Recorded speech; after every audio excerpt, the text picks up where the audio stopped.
Hello दोस्तों, नमस्कार दोस्तों, स्वागत है आप सभी का ऑनलाइन अड्डा फर्स्ट टुडे यूट्यूब चैनल पर। इस वीडियो में हम बात कर रहे हैं कई बड़ी और लेटेस्ट अपडेट के बारे में। एक एक करके सारी अपडेट हम कवर करेंगे। चैनल को सब्सक्राइब करके बेल आइकन को दबा लें और वीडियो को लाइक कर दें, जिससे कि आपको रियल ऑथेंटिक जानकारी ऑनलाइन अड्डा फर्स्ट टुडे यूट्यूब चैनल के माध्यम से मिलती रहे। इस वीडियो में हम बात करने वाले हैं कई मुद्दों पर। एक देश एक चुनाव के बारे में, 25,000 यूपी टीजीटी पीजीटी नई भर्ती के विज्ञापन को लेकर, 97,000 नई प्राथमिक शिक्षक भर्ती के बारे में, साथ ही साथ संस्कृत स्कूलों में नई शिक्षक भर्ती के विज्ञापन के बारे में, और इसके अलावा जो 7,000 लेखपाल नई भर्ती के साथ साथ हम बात करेंगे लेखपाल भर्ती के आवेदन एग्जाम और इसके अलावा यूपी पीसीएस फ्री को लेकर डिटेल में बात करते हैं। चैनल को सब्सक्राइब करके बेल आइकन को दबा लें और वीडियो को लाइक कर दें, जिससे कि आपको रियल ऑथेंटिक जानकारी ऑनलाइन अड्डा फॉर स्टडी यूट्यूब चैनल के माध्यम से मिलती रहे। सीधे शुरुआत करेंगे मुद्दे की, और मुद्दा देखने के लिए मिलता है एक देश एक चुनाव कानून को लेकर। अभी इस समय पर बहुत सारे ऐसे नियम कानून देखने के लिए मिलते हैं जिनको लेकर बहुत ज़्यादा विवाद होता है, बहुत ज़्यादा कहीं ना कहीं कह सकते हैं हंगामा होता है।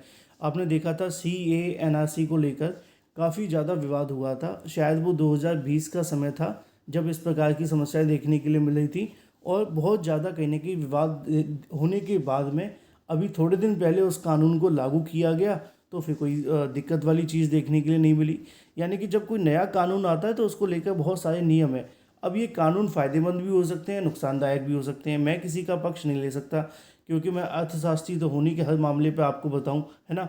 तो इस मामले को लेकर कह सकते हैं कि ये जो एक चुनाव एक देश एक चुनाव का मामला है, इसको गलत तरीके से भी कह सकते हैं और फ़ायदेमंद भी कहा जा सकता है। मैं इस पर अपनी कोई व्यक्तिगत टिप्पणी सोशल मीडिया पर नहीं करूँगा, क्योंकि आपकी क्या राय है वो महत्वपूर्ण है, क्योंकि बहुत सारे अभ्यर्थी इस मामले को लेकर अपनी अपनी राय पेश कर सकते हैं। मुद्दा क्या है? मुद्दा ये है कि एक देश एक चुनाव कानून इसी कार्यकाल में लागू होगा। सरकार ने कहा कि नीतिगत मामले में नहीं होगा समझौता। जनगणना जल्द होगी, लेकिन जाति का कॉलम जोड़ने पर अभी फैसला नहीं हुआ है। केंद्र सरकार ने कहा है कि जो पंचायत से लेकर लोकसभा की एक साथ चुनाव कराने के मामले में अपने रुख पर कायम है। इससे जुड़ा कानून हर हाल में इसी कार्यकाल में लागू हो जाएगा।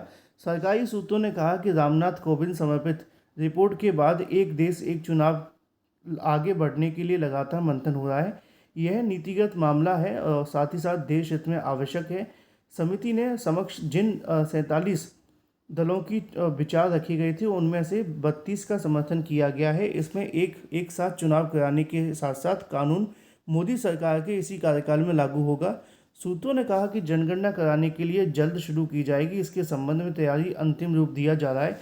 ये पूछे जाने पर कि जाति जनगणना को लेकर क्या स्टेटस है, क्योंकि आपने देखा होगा जाति जनगणना को लेकर काफ़ी चीज़ें आपको देखने के लिए मिल रही हैं। बिहार में भी जाति जनगणना के बारे में जानकारी दी गई थी, तो यहाँ पे भी वही चीज़ है। तो लिखा हुआ है कि जाति जनगणना को लेकर अभी स्पष्ट नहीं है, क्योंकि इसके बारे में अभी ऐसा कोई कॉलम नहीं जोड़ा गया है या जोड़ा जाएगा। सूत्रों ने कहा फिलहाल इस पर कोई अंतिम फैसला नहीं हुआ है। फिलहाल क्या होगा ये देखना दिलचस्प है। इसी के साथ बात कर लेते हैं अपनी अगली अपडेट के बारे में, जो कि संबंधित है। इस बार 2 दिन हो सकती है पीसीएस प्रारंभिक परीक्षा। अभ्यर्थियों की संख्या के हिसाब से नहीं हो पा रही केंद्रों की व्यवस्था।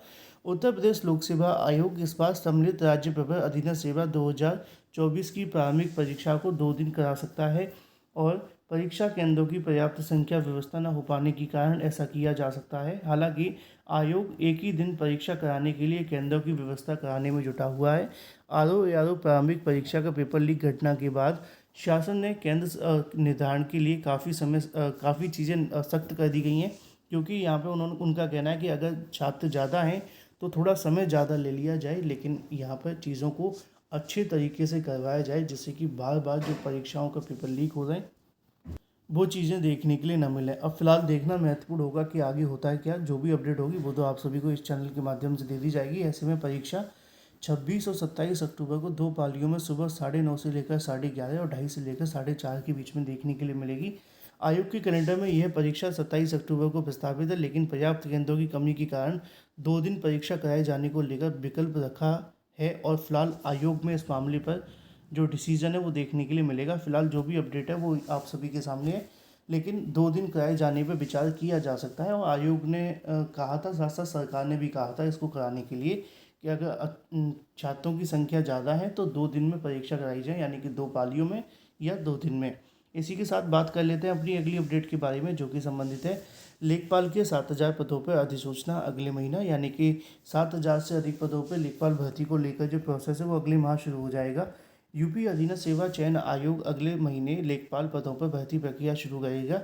प्रदेश में करीब 7,000 पदों के लिए लेखपाल भर्ती की जानी है। सूत्रों के मुताबिक अक्टूबर के पहले सप्ताह में भर्ती के लिए विज्ञापन निकाले जाने की तैयारी की जा रही है। अभ्यर्थियों का मानना है कि विज्ञापन निकालने के बाद करीब 1 महीने का समय आवेदन करने के लिए मिलेगा।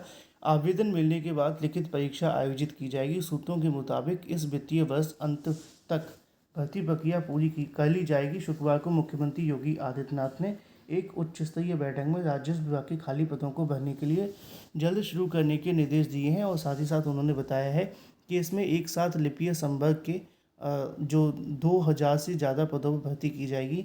इन दोनों पदों के लिए अधीनस्थ सेवा चयन आयोग जल्दी जो अधियाचन भेज जाएगा, उसके बाद में विज्ञापन जारी कर दिया जाएगा। यानी कि आप मान करके चलिए कि अक्टूबर में इसके जो आवेदन है वो हो सकते हैं, और उसके बाद आपकी जो परीक्षा है वो अधीनस्थ सेवा चयन आयोग पर डिपेंड करेगा कब तक करवाते हैं, क्योंकि ये परीक्षा करवा तो लेते हैं फिर विवाद हो जाते हैं, लेकिन उम्मीद है कि इस बार ऐसा ना हो। तो फिलहाल अक्टूबर में अगर होता है तो परीक्षा तो अगले साल ही संभव हो पाएगी, क्योंकि नवंबर दिसंबर तो यूँ ही निकल जाएगा, ठीक है ना। तो ये आप सभी के सामने है। 7,000 से अधिक पदों पर आवेदन करने के लिए क्या क्या प्रोसेस होगा वो आप चाहें तो पुराने विज्ञापन को पढ़ करके ले सकते हैं। मैंने आपको इसके बारे में पहले भी कई बार जानकारियाँ पहुंचा दी हैं। चलिए बात कर लेते हैं अपनी अगली अपडेट के बारे में। जिन अभ्यर्थी ने अभी तक इस वीडियो को लाइक नहीं किया, वीडियो को लाइक कर दें और शेयर अवश्य कर दिया करें, जिससे कि आपको जानकारी सबसे पहले मिल सके। बात कर लेते हैं उत्तर प्रदेश में 97,000 नई प्राइमरी शिक्षक भर्ती को लेकर काफ़ी लंबे समय से अभ्यर्थी 97,000 नई प्राइमरी शिक्षक भर्ती विज्ञापन जारी करने की मांग को लेकर पत्थर गिरजाघर पर धरना प्रदर्शन कर रहे हैं, और ये धरना प्रदर्शन लगातार जारी है, दिन हो या रात, ठीक है, दिन में भी जारी है, रात में भी जारी है। शांतिपूर्ण धरना लगातार नई प्राइमरी शिक्षक भर्ती को लेकर चल रहा है, और ये तब तक चलेगा जब तक विज्ञापन नहीं आ जाता है, ऐसा कहना है अभ्यर्थियों का। अब देखना ये होगा कि सरकार सच में विज्ञापन जारी करेगी या नहीं। लेकिन इसी के साथ पहले बात कर लेते हैं टीजीटी बिजली भर्ती को लेकर। टीजीटी बिजली भर्ती को लेकर आप जानते हैं कि 25,000 पद जोड़े जाने की मांग की जा रही थी, और ये 1-2 दिन पहले अभ्यर्थी ने धरना प्रदर्शन भी किया था। तो बहुत सारे अभ्यर्थियों का पूछना ये था कि सर 25,000 पद इसी भर्ती में जोड़े जाएंगे या नहीं। मैं बता दूं कि 25,000 पद जोड़े जाने का जो मामला है, सचिव से भी हमने जब वार्ता की थी तो सचिव का कहना ये था कि 25,000 पद जोड़े जाने का जो मामला है उसमें बहुत सारे पेच हैं। सबसे बड़ा पेच तो ये है कि क्या शासन हमें मंजूरी देगा 25,000 पद जोड़ने के लिए, क्योंकि इस समय पहले ही उनकी बेरोजगारी मामले को लेकर सिस्टम ख़राब हुआ पड़ा है ना। अब वो पूरे तरीके से दबे हुए हैं, इसलिए वो नई भर्तियों को लेकर अनाउंसमेंट कर रहे हैं। तो उनका कहना ये था कि जो 25,000 से ज़्यादा पद है ना, इनको लेकर आने वाले समय के अंदर सरकार के माध्यम से उम्मीद बहुत कम है कि इन पदों को जोड़ा जाएगा। अगर वो जोड़ने के परमिशन देंगे तो हम जोड़ देंगे, पहला। दूसरा ये कि परमिशन के साथ साथ अधियाचन भी तो आनी चाहिए। अब 25,000 पदों के लिए अधियाचन आएगा तो भी वो जोड़ देंगे, दूसरा। तीसरा सबसे बड़ा मुद्दा ये था कि अगर पद जोड़े जाते हैं तो एक विवाद ये और रहेगा कि इन पदों पर जो नए अभ्यर्थी हैं उनको भी ध्यान रखना होगा कि उनके लिए आवेदन लिए जाएं। अगर उनके लिए आवेदन लेने के लिए विंडो खोली जाती है तो शायद ये विवाद नहीं होगा, पहला। तो ये कई ऐसे मामले हैं जिनको लेकर लगा हुआ है। तो जो सचिव का कहना था कि क्या सर सच में पद जोड़े जा सकते हैं, आपका क्या कहना है? क्योंकि उसमें एक नवल किशोर, आपने नाम तो सुना है, मैंने कई बार आपको जानकारी दी है, वो भी हैं वर्तमान में उप सचिव के रूप में, और उम्मीद है कि परमानेंट भी वही होंगे, है ना। तो उनका कहना ये था कि जो उप सचिव का मानना है कि शायद वो पदों को जोड़े जाने की जो परमिशन है सरकार नहीं देगी, उसके लिए नया अलग से विज्ञापन जारी किया जाएगा, जिससे कि कुछ नए अभ्यर्थियों को बेनिफिट मिल सके और आगे आने वाले चुनाव को ध्यान में रखकर सरकार चीज़ों को रिप्रेजेंट कर सकती है। तो फिलहाल ये चीज़ें हो सकती हैं, बाकी अगर सरकार परमिशन देगी तो वो पद जोड़ दिए जाएंगे, ऐसा उनका कहना था। इसी के साथ बात कर ली जाए अपनी अगली अपडेट के बारे में, जो कि संबंधित है 973 संस्कृत स्कूलों में शिक्षकों की भर्ती कौन करेगा, पता नहीं। असल में आप जानते हैं संस्कृत विद्यालय जो देखने के लिए मिलते हैं वहाँ पे भी शिक्षक भर्ती होती है। अब यहाँ पे जो शिक्षक भर्ती होनी थी वो पहले नए शिक्षा सेवा चयन आयोग से पहले जो बात करें तो चयन बोर्ड के माध्यम से होनी थी, लेकिन अब चयन बोर्ड का जो प्रोसेस है वो भी बीच में आप जानते बंद हो गया, है ना। अब नई शिक्षा सेवा चयन आयोग को इसकी जिम्मेदारी अभी तक दी नहीं गई है, लेकिन उम्मीद है कि आने वाले समय के अंदर इनको दे दी जाएगी। यहाँ पे कितने पद खाली हैं वो भी लिखा हुआ है। अगर बात की जाए 17 मार्च 2023 को शासन में हुई बैठक में प्रस्तुत रिपोर्ट के अनुसार एडेड संस्कृत माध्यमिक विद्यालयों में अध्यापकों की 2,085 पदों में से 1064 कार्यरत हैं और 1071 के समथिंग पद खाली हैं। प्रधानाचार्यों के लिए सृजित 570 पदों में से 263 कार्यरत हैं और 307 खाली हैं। महाविद्यालयों में 403 पदों में से 154 की समथिंग कार्य करने वाले हैं और 249 खाली हैं।